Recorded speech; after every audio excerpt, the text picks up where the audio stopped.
Hola, me llamo David Prieto Rebollo y os vengo a presentar mi método de diseño. Estudio en la Universidad de Mérida Ingeniería en Diseño Industrial y Desarrollo del Producto y este es mi segundo año de carrera. Para empezar os voy a presentar las herramientas que yo utilizo para diseñar.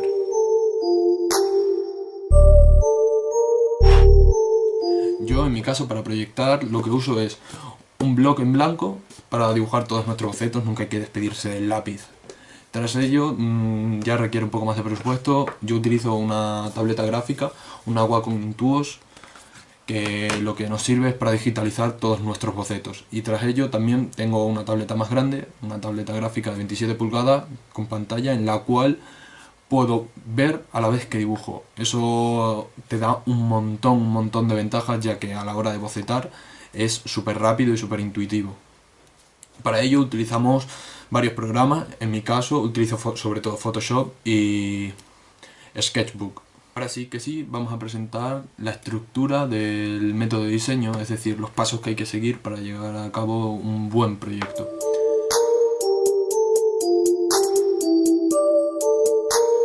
Para empezar hay que tener claro el problema. El problema para muchos de nosotros viene a ser el enunciado que nos da una empresa o cualquier cosa. El enunciado, es decir, si nos piden hacer una zapatilla, nuestro problema es hacer la zapatilla. Como segundo paso hay que tener clara la definición del problema, es decir, las partes, el cómo y el qué no hacer para este problema. Es decir, en un problema de matemáticas, la definición del problema sería justamente los datos que nos da el enunciado para poder resolver nuestro problema. También en este apartado hay que tener muy clara la relación contexto-usuario-producto, ya que no vamos a diseñar nada sin tener en cuenta esto, ya que no es lo mismo diseñar unas gafas para un esquimal que unas gafas para un keniata. Como tercer paso hay que tener claro los componentes del problema, es decir, los factores que influyen en esto. Por eso hemos dicho que en el paso 2 teníamos que tener muy claro la relación contexto-usuario-producto. Como cuarto paso, y uno de los más importantes, es la búsqueda de información. Nos tenemos que documentar de todo lo posible, tenemos que saber lo máximo para encontrar una buena solución. Así que tenemos que no perder el tiempo, pero echarle mucho tiempo a la búsqueda de información.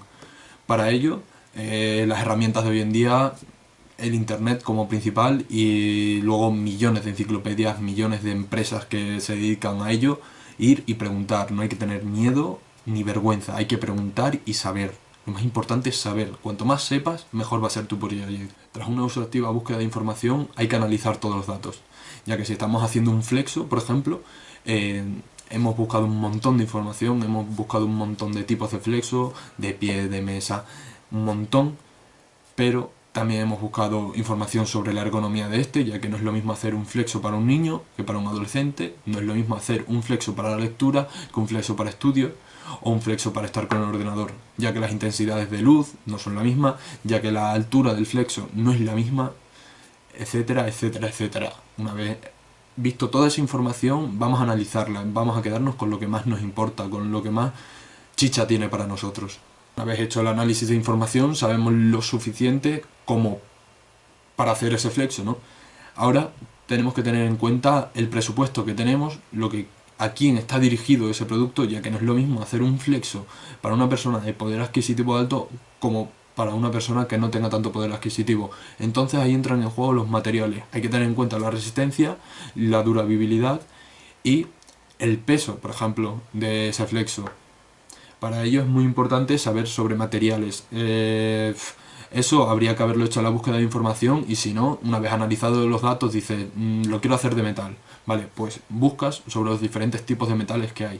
Nunca inventar cosas nuevas. O sea, vamos a centrarnos en lo que existe, el material más fácil de conseguir, ya que eso nos dará millones de posibilidades y que al usuario le llame la atención. El siguiente paso serían los objetivos, dónde queremos llegar con nuestro proyecto, es decir, nuestro flexo, cómo queremos que evolucione, dónde quieres llegar ese flexo, tener claro para quién es y para qué es ese flexo. Empezamos con la parte de creatividad, es decir, aquí empiezan a entrar en juego los diferentes bocetos, las diferentes ideas que nos empiecen. Ahora empezamos a diseñar. Son las propuestas. Hay que hacer un montón de propuestas. Cuanto más propuestas, más campo tendremos de elegir y elegiremos mejor.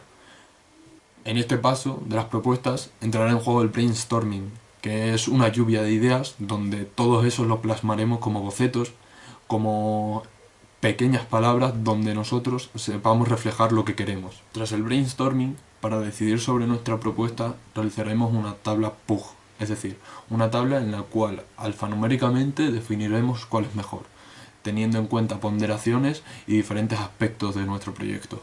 Tendremos un paso de verificación, de una vez elegido nuestra idea principal, la que más nos guste, coger y verificarla, es decir, darnos cuenta de que funciona o que no. Una vez hecha la parte de verificación, realizaremos un layout, que es coger nuestro objeto y dividirlo en las partes. Luego, después de realizar nuestro layout, realizaremos una tabla de números partes, es decir, definiremos todas las partes de nuestro proyecto. Si es una zapatilla, pues definiremos todo, suela, cordones, herretes, todo, ojales, todo. Si es un flexo, también todo, cables, enchufes, interruptores, bombillas, brazos, todo. Todas las partes se detallarán en una tabla llamada tabla de números partes.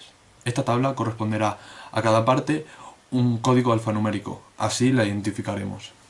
Tras la tabla de números partes realizaremos un cuadro morfológico, es decir, como teníamos en cuenta el contexto, producto y usuario, aquí definiremos para proyectos grandes vendidos a un gran público, tendremos en cuenta diferentes configuraciones. Es decir, no es lo mismo un longboard que un cruiser o que un penny.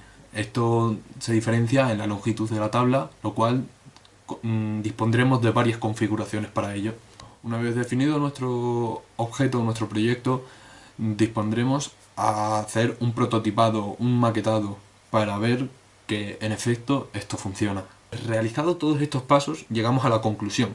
En la conclusión veremos si realmente nuestro proyecto vale lo que vale, funciona como debe funcionar y hacemos una crítica constructiva hacia nosotros. Es decir, ¿realmente esto se venderá? ¿Realmente esto servirá?